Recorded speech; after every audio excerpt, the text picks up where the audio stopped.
going to do whatever we can to create a product or a process that will empower people to do things, engage with their world in a different way. And that's a process that's fraught with ambiguity and setbacks and temporary failures. And it's also a process where you really just don't know where you're going to get to. And I will share an anecdote. So I was talking to Pam before, and she talked to somebody in this audience, you don't have to raise your hand, who said, I really have no idea what this is about, but I'm excited to be here. And that's a good thing, right? I mean, I think it's a really good thing, because where does learning take place? It takes place in that process. And then the third observation I make about innovation, which I think will define much of the next 2 days, the coming months, is how do we set the conditions? How do we put in place the conditions that empower people to innovate in a way they believe is important? And I think that's one of the things that defines all the success that our country has in the arts and in technology when it comes to innovation. But it has to be juxtaposed with education policies that really resemble central planning from the Soviet Union, where some committee plops down on people's desks and says, this is what you need to do, and they have no voice in it, no ability to shape it. And I think that's why we've had 2 decades, 3 decades of failed policies. Well, I've been traveling with this film for 4 years, and I've done lots of community forums. And every single time somebody says, we saw the film, we're really excited, we're going to change everything tomorrow, 3 months later they come back and say, what a disaster. That's not the way sustained, permanent change happens. The way it happens is you empower the people who believe in it, give them some support and guidance, but let them start taking the small steps that give them confidence that they're headed in the right direction, and then celebrate that, share it with others. And so I'm just a big believer, partly just from my venture capital background, but also from all my travels over the last 10 years, that small steps lead to big change is not only a good idea, it may be the only way we get there.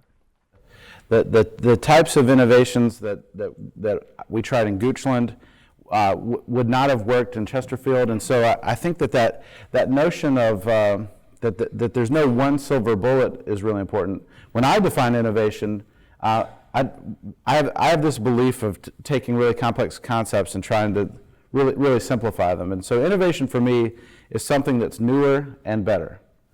So many times folks will think of something that's newer as being innovative and forget that it actually has to be better. And so when we're talking about being better, it has to be in the context of where you are. And the other thing I would say, now that I'm at the state, is it's incredible how regulated education is. I mean, I knew that from the school division standpoint, but at the state, now, if we wanted to do something in the regulations today, without going through legislation, it would take us 2 years. And so, thinking about that, it's so important that we take the small steps to get there. I now have this belief that to get to permanent change, you start with reporting and just sharing what's going on with the situation. And then the department will issue guidance. And then the Board of Ed will do regulations. And then the General Assembly will do legislation. But you can't get to each of those steps without showing some small proof of concept along the way. I feel like there's a huge commitment to innovating, at least in the assessment and instructional pedagogy space. There's been a clear move in Virginia towards a more competency-based learning system. The board adopted in 2017 new standards of accreditation, and the new standards of accreditation really opened the door to reduce what I call the hammer of denied accreditation, to open up the flashlight of this new system and think about how we can improve. And so I believe that everyone, there's not a parent in 3 school districts as a superintendent, there's not a parent that says, I can't wait for the SOLs at the end of the year. And so, I mean, if you're running for a school board or the legislature on your education platform, and you talk about eliminating tests, you're going to get votes. And so what's incredible is that we have all of that, and then there are still folks that really, especially some of the major decision makers, that believe that this is still the best way in spite of all the research. And then even as we start to reduce tests, there are growing pains in that. And the new standards of accreditation You can ask anyone in here that's associated with high schools. Our school divisions are scared to death for what will happen to the test results because of the reduced number of students taking tests, right? But maybe our job as an innovation community is to communicate that we're showing learning in different ways, and that reducing the number of students taking the test potentially can be a positive thing if we don't make these outcomes on one day of the year the ultimate measure of what we do every day. So I believe that spirit is bubbling, and there's a groundswell with our teachers. That the VEA is a huge partner in thinking about giving more autonomy back to our teachers. And while we're fighting for that day to day, I think slowly but surely the community is saying, wait, there are other ways for us to show our school success and to rate our schools better. And so there's no better time than now to have this conversation in Virginia, especially with the Secretary of Education that we have and the Board of Education. And then, of course, our General Assembly will change next year, so we'll see what that looks like.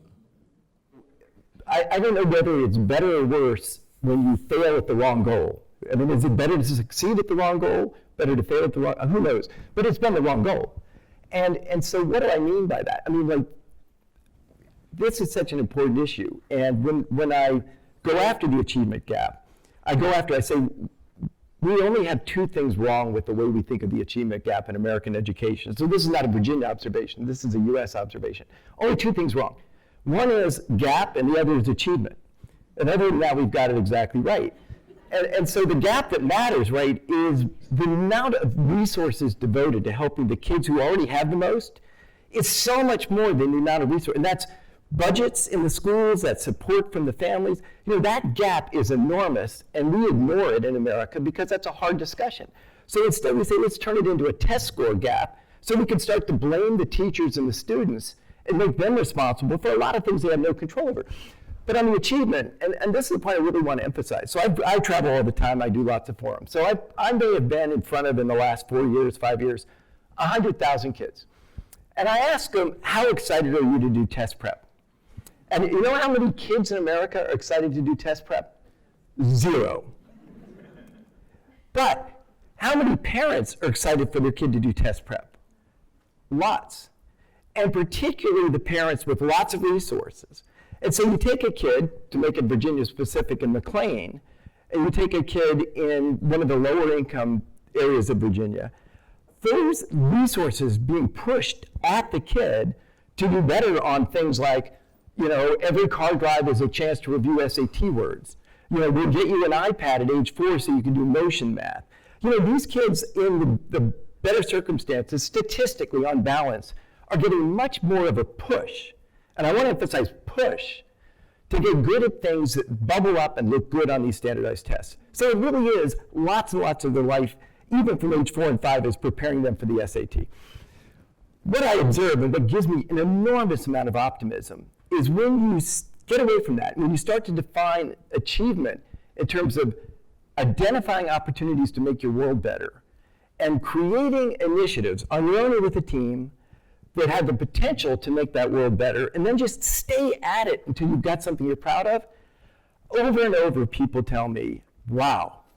You know, two things. Wow, these kids that were on paper low-performing kids, not our academic superstars, blow us away because they actually now care about it instead of somebody telling you you have to do it.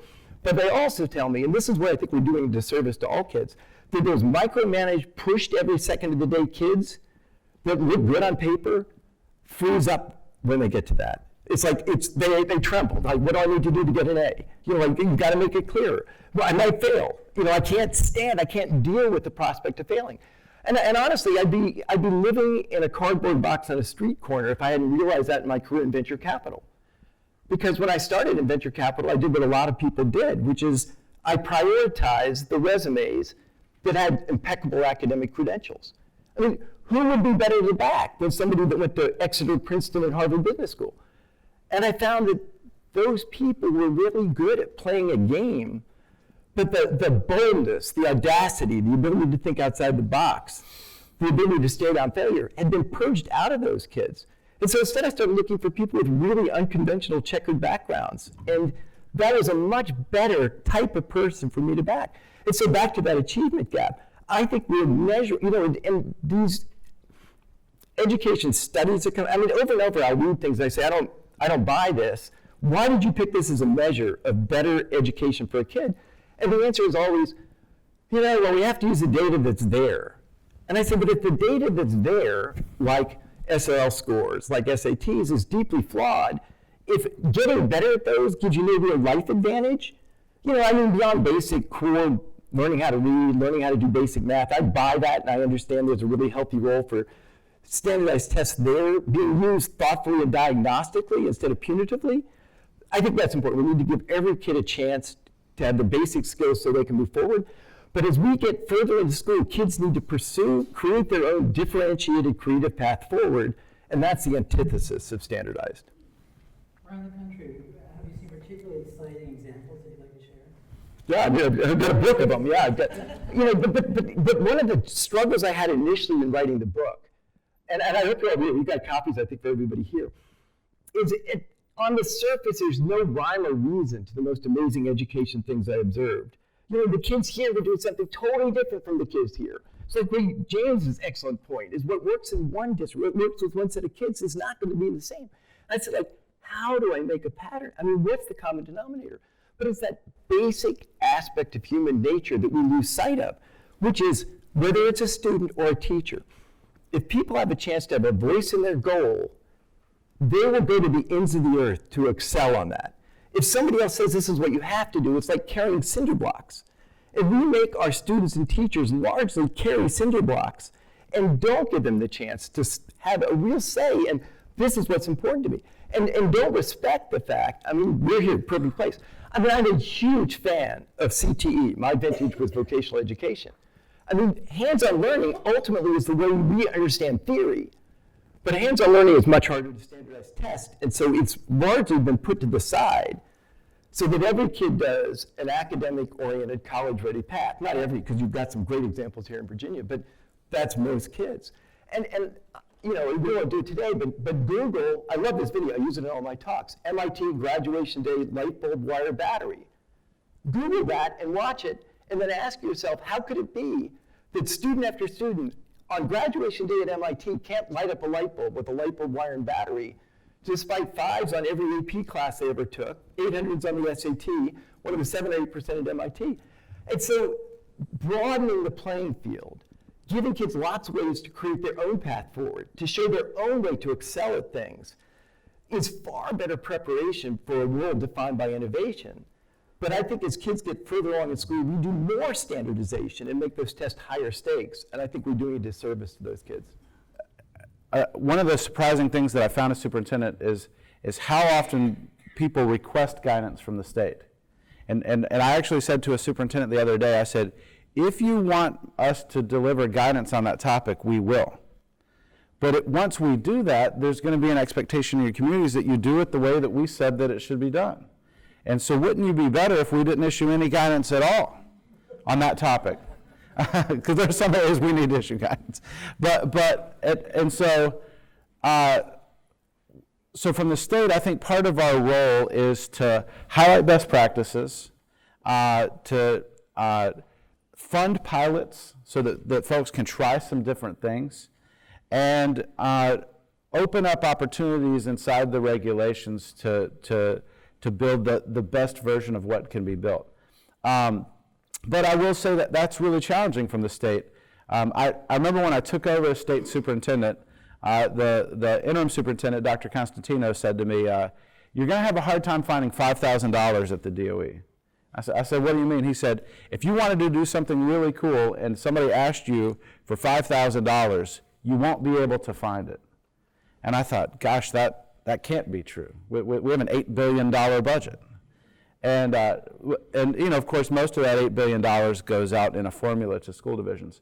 But it is true. And so we've spent an incredible amount of time over the last month thinking about how we can use the sources that we have differently, because believe it or not, the most flexible source of money to support innovation is coming from the federal government, with the state set aside in Title I and other such areas. And so we're going to think differently about that as a state. So that's one thing that we're going to do.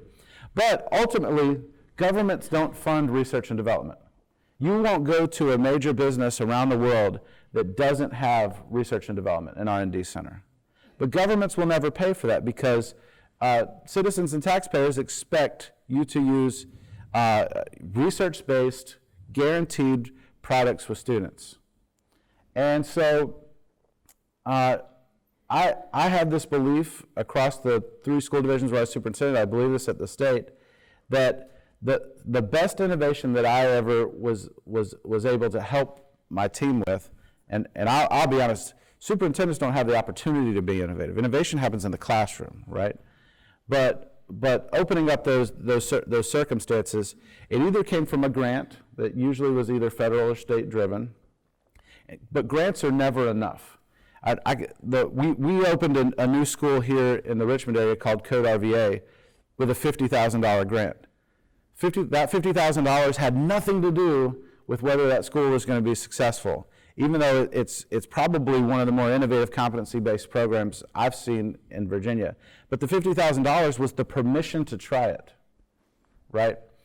And so I believe, like I believed in those 3 school districts, that we're going to have to fund this innovation at least at the pilot stage through some type of research and development arm of the state. And so one of the things we're looking at trying to do, there are a couple folks out there that have approached us about starting a statewide K-12 education foundation where they can raise money to send out to school districts to try innovation, to do research and development, to go after the big national grants. I mean, if you read any magazine, Phi Delta Kappa and Ed Week, or even the Washington Post, you hear about all these major national grants that are going to try some of this innovation. Virginia never gets any of that because we're not asking. And so now is the time for us to go out and ask. And I believe that there was a time in Virginia, many of you that have been here more than 20 years will remember the best practice centers that we used to have in every region. You'll remember that the TTACs, which we still have TTAC, but they had a much broader focus. And I would say that people around the state that were around back then would look to those best practice centers, those research and development centers, those TTACs, and say, you know what, they did bring a lot of technical expertise that allowed us to lift our school divisions up. So I hope that we can bring some of that back. Everything that goes in cycles. I've been in education 20 years, but maybe this is the time that we can permanently invest in education, create a structure so it'll be there forever, and won't guarantee on year-to-year funding in the state budget. How long do you think it takes for teams of local educators to do the kind of work you're talking about? Well, again, I have this belief that everywhere is different. I used to joke when I was superintendent in Goochland that if we had an idea in the shower, if I had an idea in the shower in the morning, that by lunch we were in implementation, right? I used to believe that. And then when I came to a large district, 65 schools, we used to say, well, if we have an idea this morning, then let's get a meeting on the calendar to start talking about that. And so everywhere is just a little bit different. And so I don't know the answer, but what I know is when I look at other states that have done this, and Ted's done some incredible work in North Dakota and Hawaii, New Hampshire's done some great work in this space. It started with a collective of the willing. And the collective of the willing started working on this work and moving us forward. And that's what you're here for. You're the collective of the willing. There were 52 school districts that asked to be a part of this work. You're the first cohort of 26. We'll do another cohort of 26 next year. And we purposefully wanted you to work together to build that capacity. And so I don't know how long it will take for your district. And I can tell you that going too fast will be just as bad as going too slow. That you have to know when your district is ready to move, and you have to pounce on that opportunity when it comes. And in the meantime, you have to be building capacity in your community. Innovating your schools will not just be getting your teachers on board or getting your students excited about the way to learn. It's about getting the parents to understand why you're changing, getting the citizens and the taxpayers to think about how they can invest in the work in a different way. And where we've seen that happen, where they built that capacity over time, that's where it's sustainable. Because the other thing that you don't want is to have a really innovative team that's here today And when the superintendent leaves or retires or whatever, the innovation leaves with them. And so that's one of the reasons that it's not just superintendents here. It's a team from your district that's going to think through these issues over many, many years. And so I don't know the answer to how long it will take, but I bet it will outlast all of us. But we're here to set the foundation so that we're always thinking about this innovation and this focus on competency-based learning. Change happens slowly right up until it happens quickly. And what I've observed as I travel is it is a lot easier for 10 teachers in a school to innovate than one. It's a lot easier for 10 schools in a community to innovate than one. It's contagious. And what I hope comes out of this, I mean, if the only people we reach in the next year are just the people in this room, we will have failed. And to me, the entire goal here is how do we help create cultures of innovation in schools where in their own distinctive way, they're mapping their way forward. We have this resource I'm going to talk about it tomorrow called the Innovation Playlist, which are, and I'll tell you the background. I was at an event, and first of all, I just want to say, I love educators, and I always apologize for being a business, like when I first started doing this, and I'd be introduced to groups, and people would say, after a long career in business, he's interested in education, and I'd see the blood drain from people's faces, and I'd say, why is that background such a problem? And so I do apologize for what so many people in business, the view they bring to education. They went to school, so they're experts. You get 3 months off in the summer, it must be a cushy job, blah, blah, blah. And so if you follow me, I say we don't pay our educators enough. We don't trust our educators enough. And there's an enormous amount of pent up energy, creativity, passion for fighting for these kids that we just need to kind of get out of the way of. And so, but as I was traveling, this one teacher came up to me in tears and came up and said, please, please, please, tell me how to be innovative. And the first thing that came to my mind was, if I tell you, you won't. I can't tell you, that's you. But I realized that they were really asking me, tell me what we can do to create a climate, a culture in our school so that those who want to sprint can sprint, those who want to run can run, and those who want to jog can jog, and not feel like somebody's going to tackle them and wail on them. And so this playlist really, has these great resources, I think world-class resources for first, and I really emphasize this, once you get your community excited about a different vision, lots of things happen that are positive. If your community, whether it's parents, school board, teaching staff, whatever, if they're sort of skeptical, kind of looking for that one glitch that happens to say, I told you so, if they don't understand it's the journey, and that it's a good thing when not everything goes according to plan, because it never does. And then these small steps, we've been talking about that, if we can offer some suggestions for small steps and have a model that isn't everyone has to, but as we're doing in Virginia, who wants to? And everybody's here because they want to. Everybody in Virginia had a chance to sign up. This is a group that had the most energy and the most compelling description of why. But then within these groups, say not every school has to, but which schools want to. And within a school, not every teacher has to, but what teachers want to. And then start to not say these are the better teachers or the better schools, but these are interesting things in their own way are taking their students, their teacher, their community toward a vision of what is better. And it's not the state's vision, it's not some outsider's vision, it's not Betsy DeVos's vision, if there is one. It is your vision. And so that, I think, is a very different problem that largely gets lost in education. How do we put in place the conditions that empower people to set meaningful goals for them, for their classroom, for their school, for their district, and then make informed progress where they gain confidence that they can do it. And I think that's what we're going to accomplish here. I define equity as giving every child what they need at the time that they need it. And you have to remember that my mindset is not focused on point in time thinking, but where is the student at the moment that we take them into our public schools, and how can we maximize what we get out of those students? And what we know is that when there are achievement gaps, that the students that are on the more struggling side of that achievement gap need to grow faster than everyone else, right? But then we also know that there's an achievement gap on the very first day of kindergarten.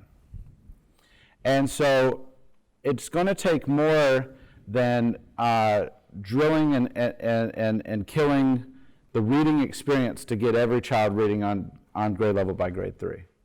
We're going to have to start both to 5 thinking about the supports that we give to families. We're going to have to think about bringing students into the school experience sooner. But even still, at the end of the journey, because if you look at the research on education, school works, right? School is an intervention. Kids get smarter. Actually, the students that struggle get smarter faster. They do grow faster. And then you have the summer slide, where that gap increases, and then it narrows, and then it increases, and then it narrows year after year. So I think we just have to think differently about structures, and so part of our job from the state is to put out guidance.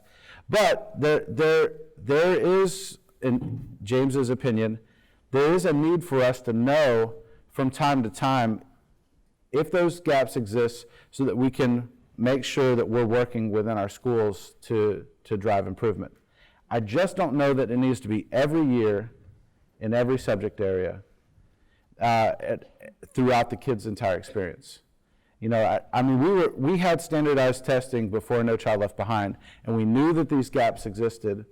And in fairness to No Child Left Behind, we didn't really start addressing them until they were there. And even in our state, with our ESSA plan, as required, addressing achievement gaps is now really historically a part of our accreditation plan here in Virginia. But I think that we can build out. Here's the incredible part about it is there's a whole body of businesses that make money on increasing kids' test scores. Some of you have probably done Princeton Review, Kaplan, any of these things. And what do you do when you go into that experience? You take the test over and over again. They're not teaching you how to be any better at the skills necessary to take the test.